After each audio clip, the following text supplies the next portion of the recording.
Hola, buenas tardes, ¿cómo les va?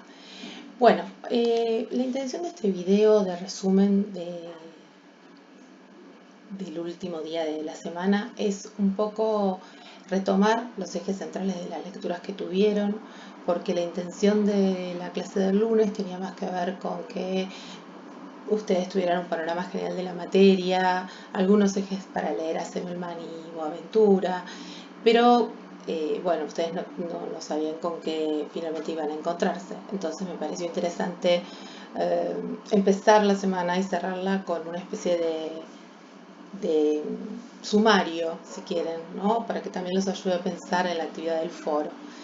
Lo que nosotros intentamos hacer en esta primera semana es presentar a grandes rasgos, ¿no? Grandes pinceladas del proyecto cultural de la modernidad. Por eso eh, empezamos pensando básicamente cuáles serían las características que debería tener la producción de conocimiento en América Latina o cuáles son las principales tensiones en realidad con las que nos encontramos cuando queremos producir conocimiento y relevar conocimiento local, ¿no? Teniendo en cuenta todas las capas y las complejidades que América Latina tiene como territorio, pero también como sociedad, donde las categorías nos empiezan a quedar chicas para entender procesos muy complejos, donde las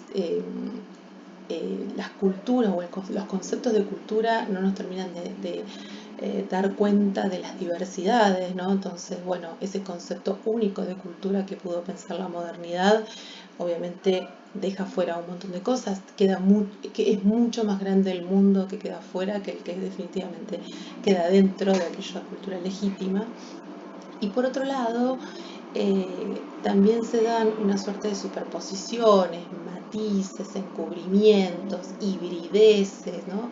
Distintos autores las han llamado de distintas formas, pero esas capas que se suman en, en América Latina, en realidad, digamos, en América Latina se dan como varios procesos, que es la llegada de la modernidad, pero que se suma esas nociones de cultura a muchas otras nociones de cultura o muchas otras culturas que efectivamente ya habitaban el territorio.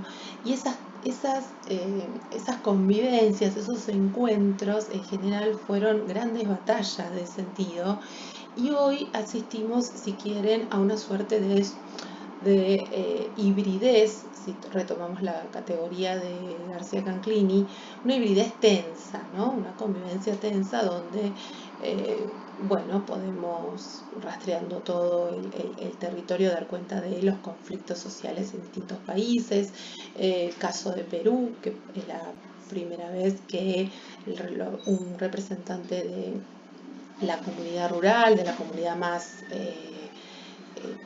relegada de la vida política peruana, llega al poder legal, ¿no? Llega al gobierno y bueno, y deberá ver con qué tensiones se encuentra. Eh, digo, hay tantos niveles para mirar la cultura en América Latina que es importante, digamos, no perder de vista si quieren, este encorsetamiento que las categorías a veces eh, nos proponen y nos dejan, digamos, nos dejan presos de ese encorsetamiento. Y justamente pensar la complejidad en términos de cruces y de tensiones y de relaciones disruptivas. Creo que eso es como un aporte que podemos tomar de estos autores. Por ejemplo, tanto Semmelman como Boaventura dos Santos dan cuenta en realidad de las limitaciones que ha tenido algunas matrices epistémicas para entender estas complejidades. Sobre todo la crítica, ¿no? La izquierda y la crítica cultural, bueno, que sirve para algunas cosas pero que no sirve para todo. Y que eh, y tratan de echar luz sobre justamente ese universo sobre el que no ha quedado del todo claro o que ha quedado relegado a la oscuridad y sobre el que todavía falta mucho por decir, queda casi todo por decir.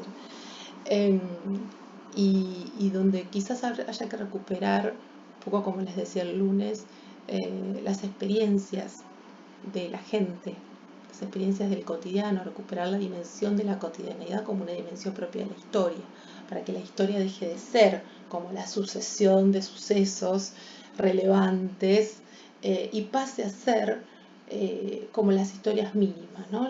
Yo creo que ahí la comunicación, si quieren, en este diálogo que intentamos hacer en el profesorado entre la educación y la comunicación, bueno, la comunicación como disciplina tiene la potencialidad de recuperar la dimensión de las historias mínimas y trabajar no solo desde la episteme, sino también desde la doxa, desde la experiencia, desde el día a día, desde el sentido común. Recuperar el sentido común como un saber más, como un saber legítimo más, ¿no? Que el sentido común no ocupe eh, los márgenes y, no sea, y quede por fuera de la vida académica o de los saberes legítimos de la academia. Que el sentido común sea un sentido posible más, con sus lógicas de construcción, por supuesto, dando cuenta justamente de cuáles son sus propios mecanismos de legitimación. Todos los sentidos producidos en la sociedad también tienen que ser leídos a la luz de los cruces del poder, ¿no?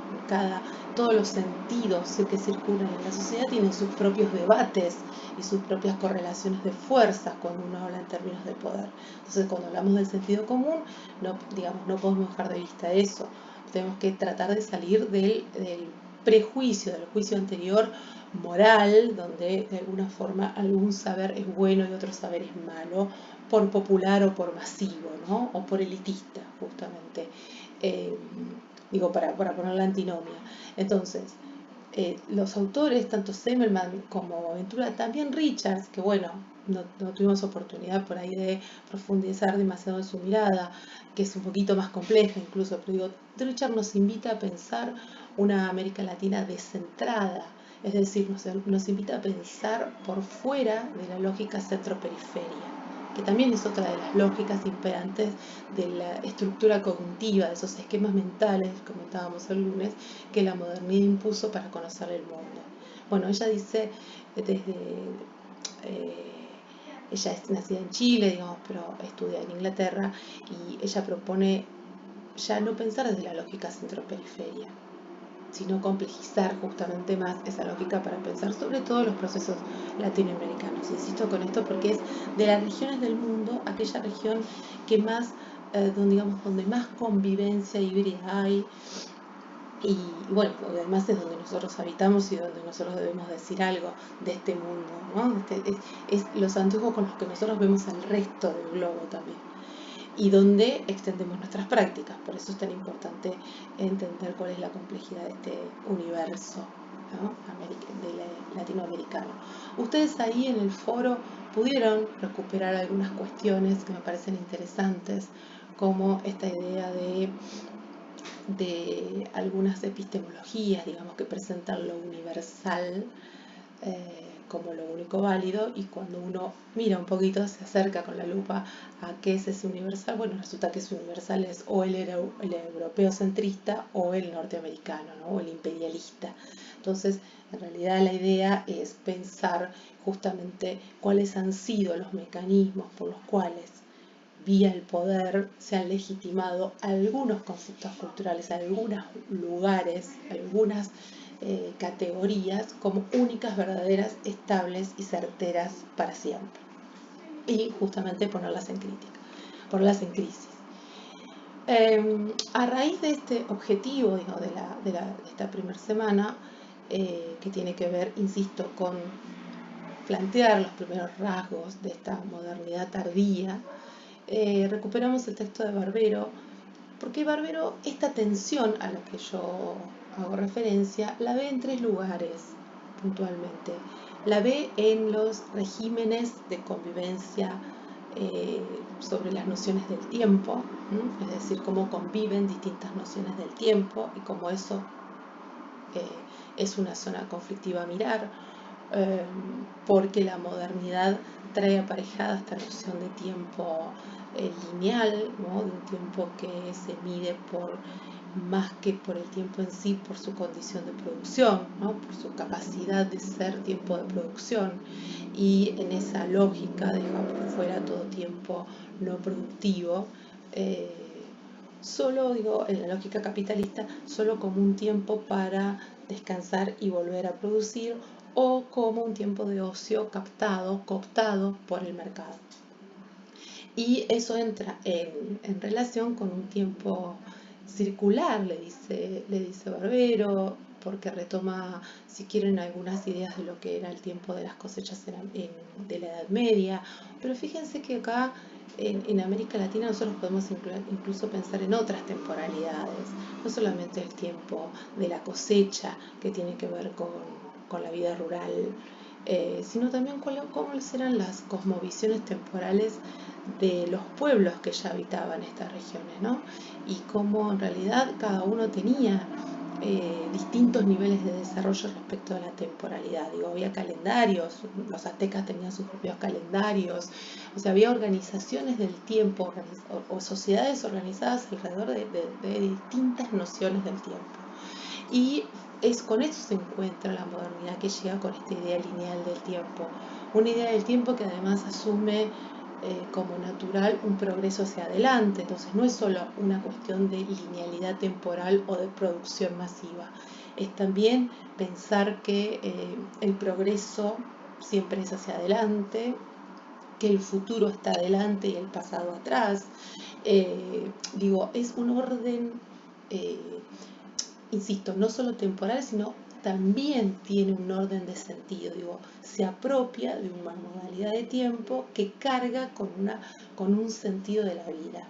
Y de esa manera naturalizamos que el futuro está adelante, que el pasado está atrás, y luego tendremos que pensar entonces si ese pasado es retomado o no es retomado y cómo es retomado, y que el presente es este aquí y ahora, ¿no? Un aquí y ahora que la posmodernidad intenta recuperar para situar al sujeto en un presente continuo, ¿no? Si hay algo que entra en crisis en la contemporaneidad, justamente es la idea de futuro. ¿Por qué? O porque hay relatos distópicos que asumen un no futuro, ¿no? La incapacidad de pensar un futuro, una incapacidad de pensar el futuro en la lógica de la modernidad, es decir, una incapacidad de pensar el futuro en la lógica de progreso infinito, de avance infinito. Pero quizás, digo, al mismo tiempo hay otras cosmovisiones y otros relatos vitales que habilitan la posibilidad de pensar que el futuro no significa necesariamente un avance, o que que el futuro es hoy y que nosotros somos la suma de los actos de nuestro pasado. Digo, lo que, lo que, lo que la contemporaneidad hace estallar son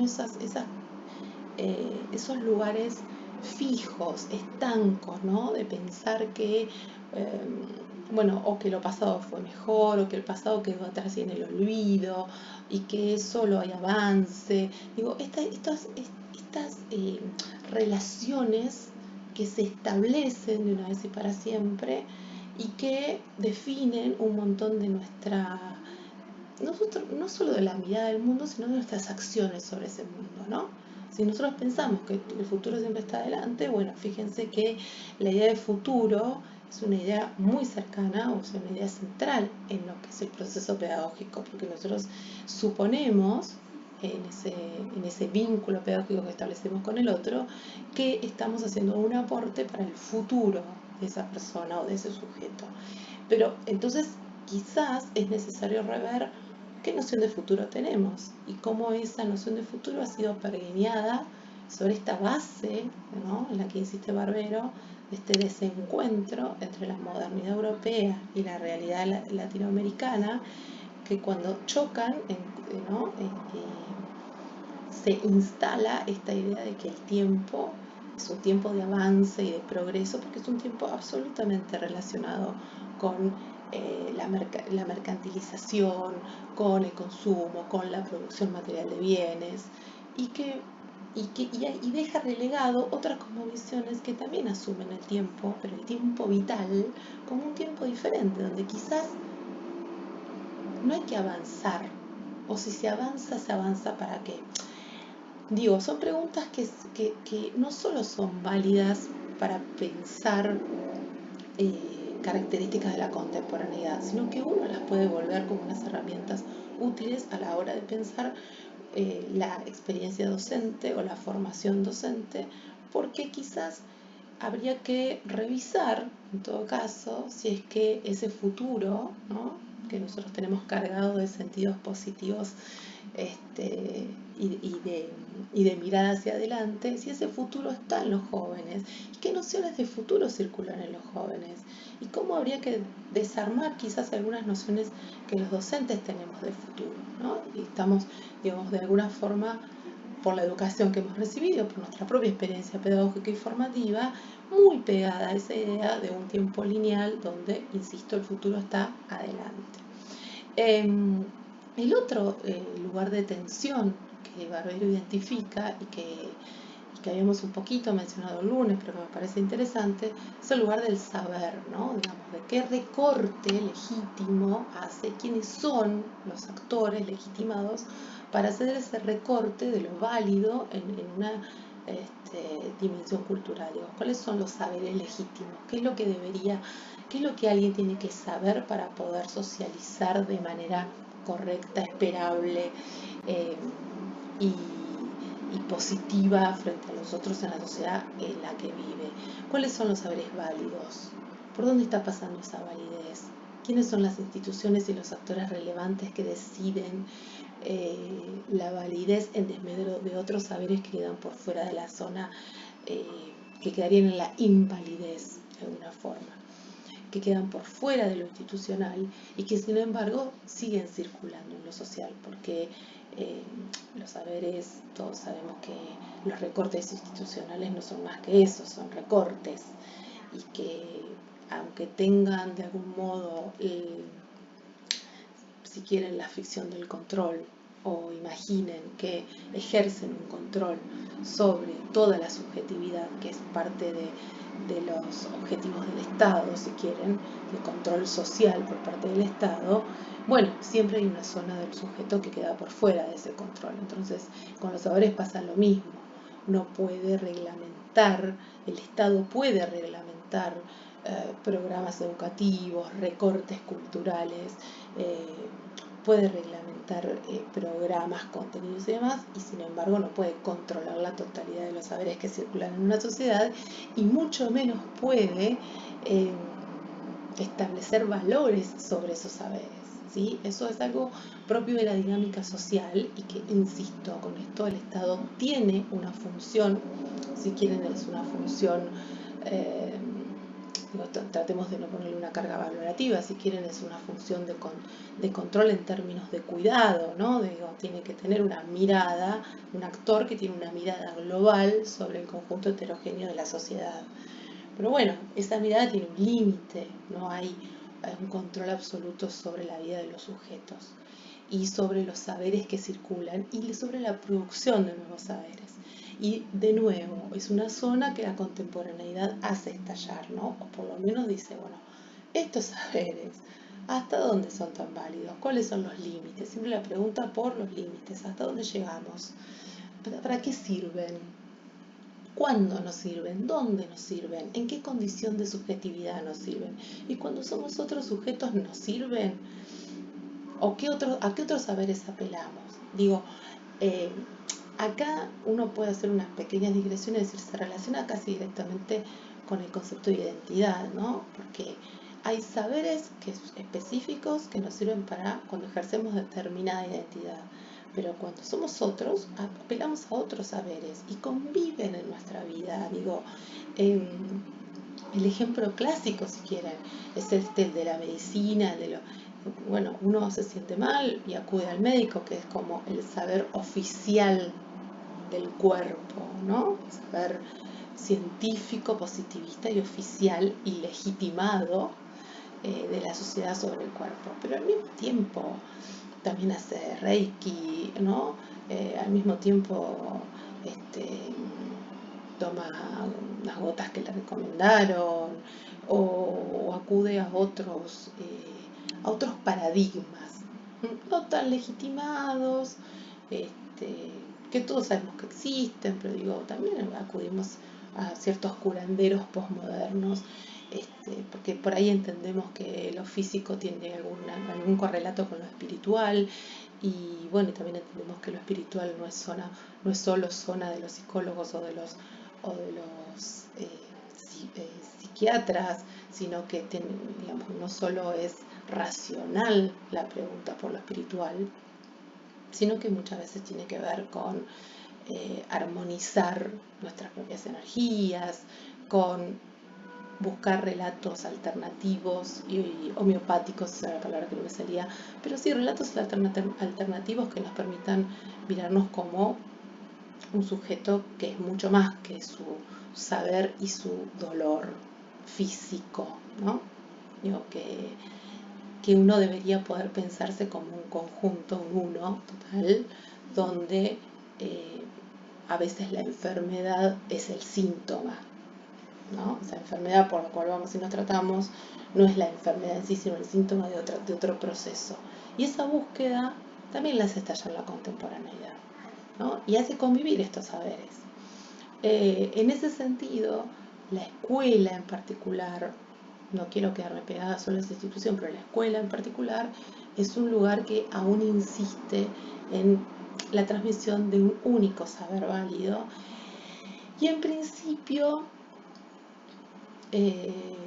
ya no se enfrenta abiertamente con los otros, pero no los menciona, ¿no? No, los deja fuera. En otros momentos sí se enfrentó abiertamente con esos otros saberes. Bueno, durante mucho tiempo hay un montón de otros saberes que estuvieron como en el marco de la ilegalidad también. Bueno, hoy ya no es tanto, todos sabemos que existen y no son ilegales, pero ocupan un lugar, si quieren, en la correlación de fuerzas esta que le hablaba, más débil. Y el tercer lugar que Barbero recupera es el de las resistencias sociales, ¿no? Dice, bueno, puede haber un objetivo de control y de dominación, casi que es la lógica del pensamiento colonial.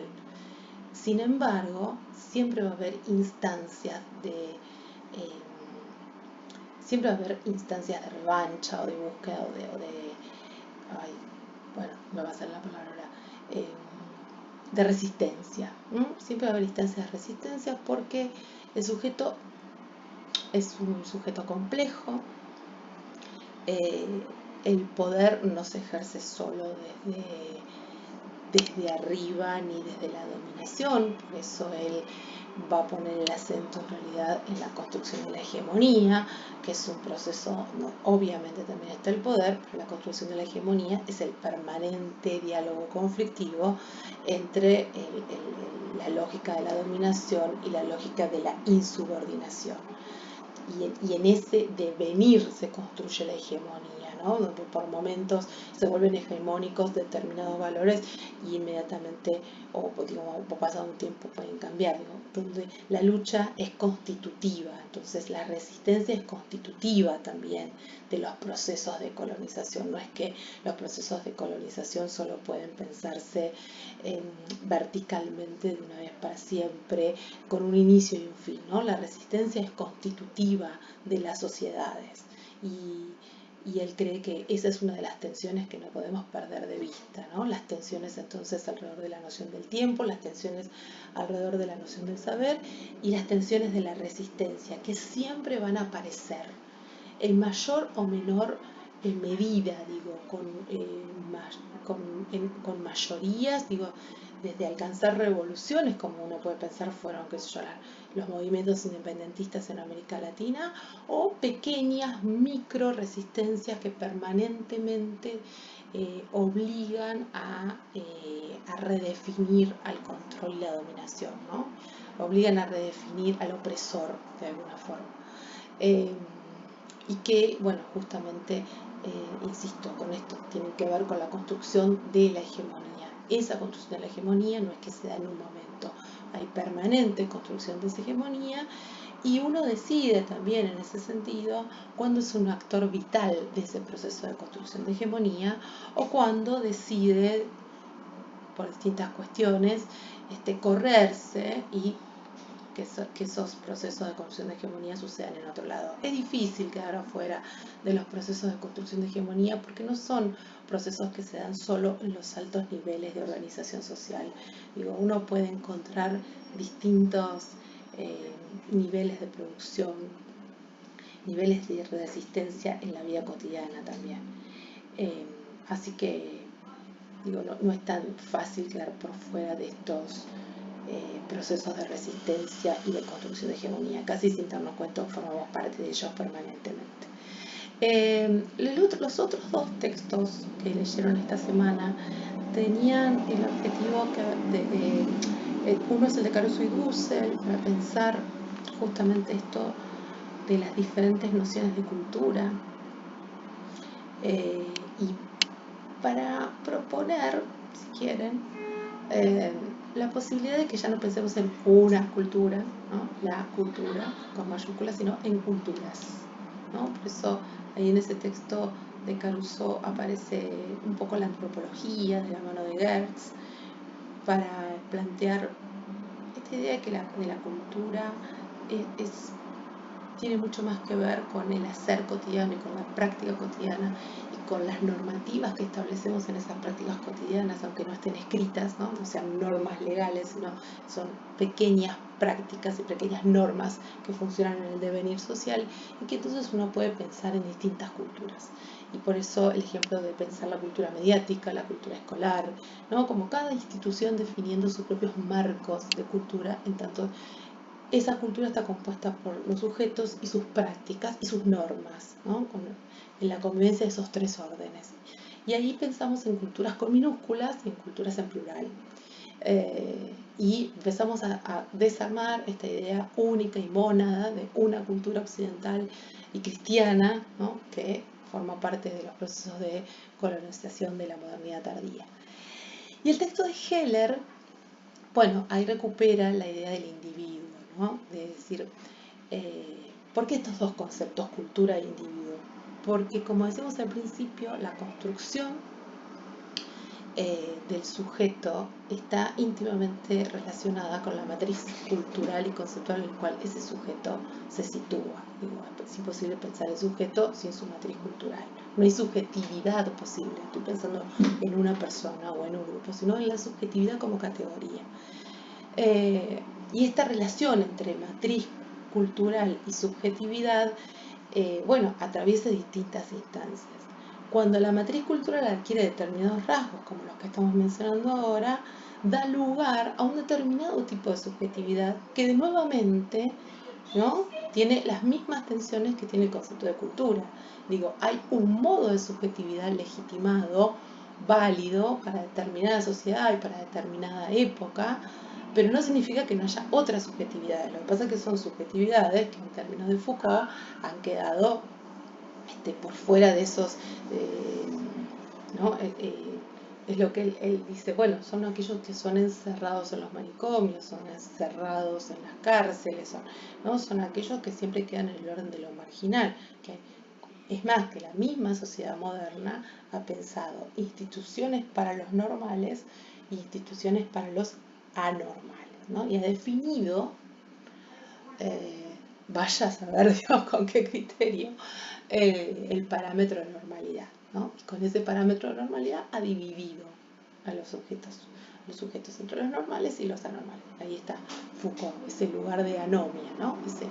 La no norma, que queda por fuera de la norma, pero que la sociedad la sociedad y el Estado, digamos, en ese dispositivo, en esos dispositivos de control, encuentra lugar para encerrarlos, ponerlos, ubicarlos, estigmatizarlos y clasificarlos, si quieren, ¿no? Pensaba en el texto de la arqueología del saber, que es donde Foucault muestra en realidad cuál es el mecanismo por los cuales determinados conceptos entran en zona de validación y otros quedan por fuera. Y habla de pequeñas rejillas.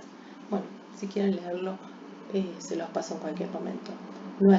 No es bibliografía puntual de esta materia, pero digo, hay autores interesantes para pensar cómo hemos naturalizado categorías, no solo respecto de la cultura, sino respecto de los propios sujetos. Y me parece que la normalidad es uno, ¿no? Está la normativización de los cuerpos, la normalización de los procesos.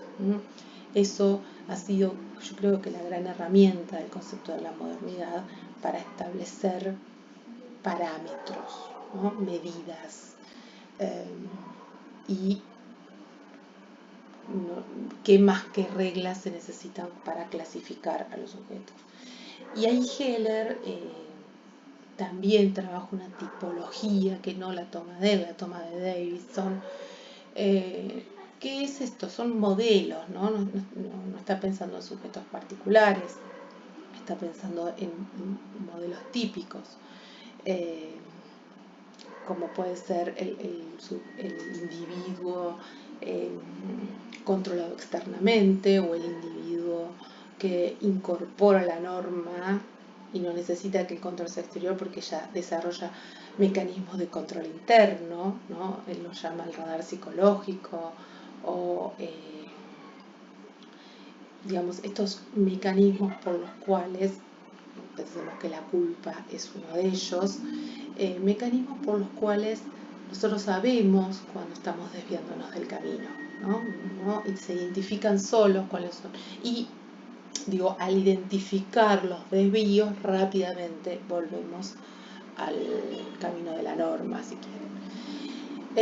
En ese sentido, esta tipología de Mario Heller, que es un profesor de psicología de la UBA y de filosofía también, nos sirven para pensar modelos tipo de sujeto y las tensiones que esos modelos encarnaron, porque no se trata solo de la relación del sujeto con la norma, que digamos, podríamos como catalogarlo así, ¿no? Es decir, distintos niveles de relación del sujeto con la norma, sino también, bueno, qué tipo de subjetividad da lugar cada tipo de norma.